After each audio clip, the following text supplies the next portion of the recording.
Dan adapun saat ditanya soal kemungkinan menjadi cawapres Anies Baswedan, Sandiaga pun menjawab secara diplomatis. Sandiaga mengaku juga datang atas undangan Ahmad Syahiku untuk mengunjungi rumah aspirasi Asik dan Argo Edu Wisata Wiratani.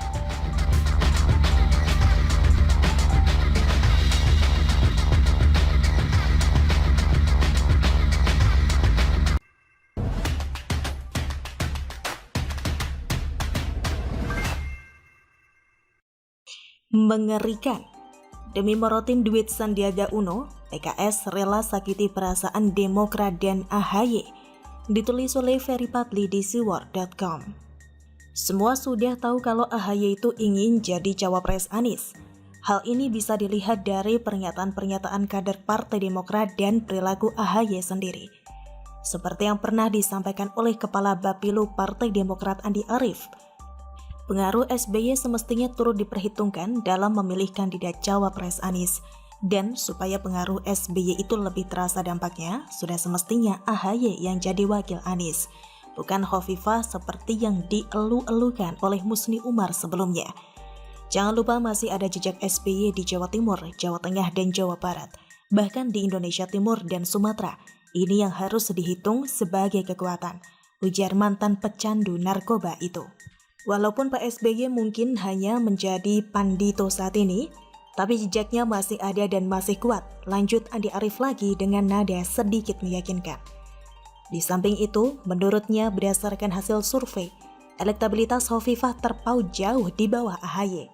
Asik. Begitupun dengan yang dilakukan oleh AHY. Dia sampai mendatangi rumah Anies dalam rangka mendapatkan persetujuan menjadi cawapres. Tidak berhenti sampai di situ, mantan komandan Korgasma tersebut juga pernah mengajak bapaknya SBY untuk menemui Surya Paloh di Nasdem Tower dalam rangka mendapatkan dukungan dari Partai Nasdem. Pokoknya segala cara dilakukan agar AHY bisa jadi cawapres Anies. Lantas kenapa AHY harus jadi cawapres? Kenapa gak jadi cagup DKI saja gitu?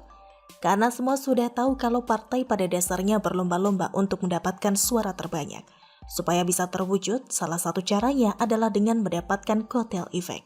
Dan kotel efek ini hanya bisa didapatkan jika kadernya bertarung di Pilpres. Kira-kira seperti PDIP yang 2 kali kadernya Jokowi ikut Pilpres. 2 kali pula partai itu berhasil mendapatkan suara terbanyak. Lagian juga citra Partai Demokrat kan sedang tidak baik-baik saja. Selalu saja ada kadernya yang ditangkap KPK karena korupsi. Jadi, supaya partai tersebut tidak gurem, maka mau tak mau AHY harus jadi cawapres. Karena kalau partai umat yang gurem, biasa bro. Soalnya verifikasi faktual saja mereka tidak lolos. Bisa lolos pun karena mendapat belas kasihan dari KPU. Sementara kalau Partai Demokrat gurem, malu banget. Pasalnya partai tersebut pernah jadi partai penguasa, 2 periode pula. Sehingga kalau ada kader Demokrat yang ngomong mereka mempercayakan cawapres koalisi perubahan kepada Anies, itu sama saja dengan bullshit atau omong kosong. Sudah banyak kok bukti partai berlambang bintang Mercy itu memaksakan kehendak cawapres Anies harus AHY. Hanya saja ini pula sifat asli PKS, mata duitan.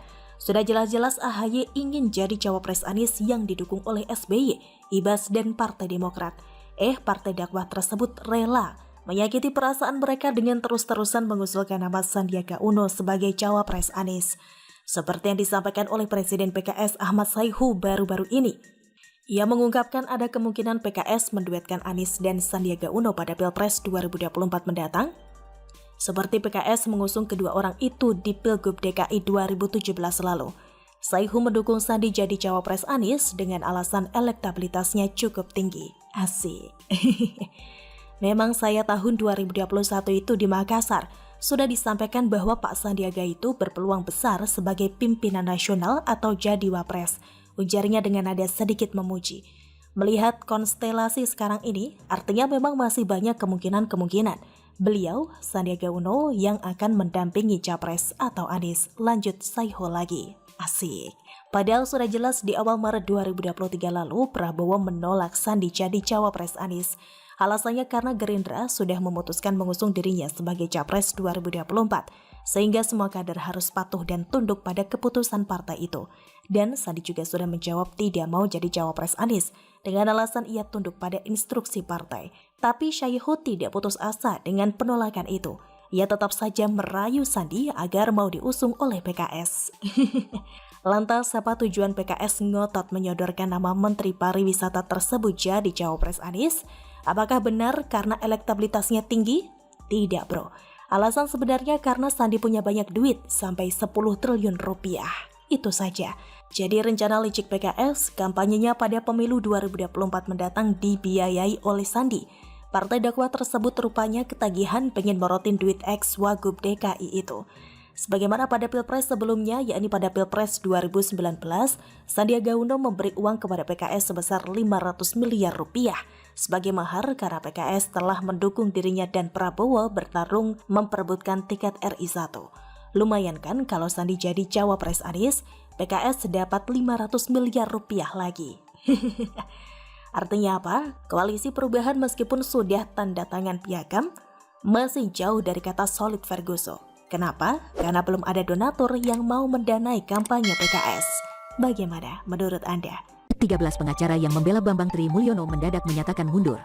Pernyataan pengunduran diri itu dibacakan Koordinator Tim Advokat Bambang Tri Solo, Andika Dian Prasetyo, saat awal persidangan dengan agenda pembacaan tuntutan di Pengadilan Negeri PN Solo.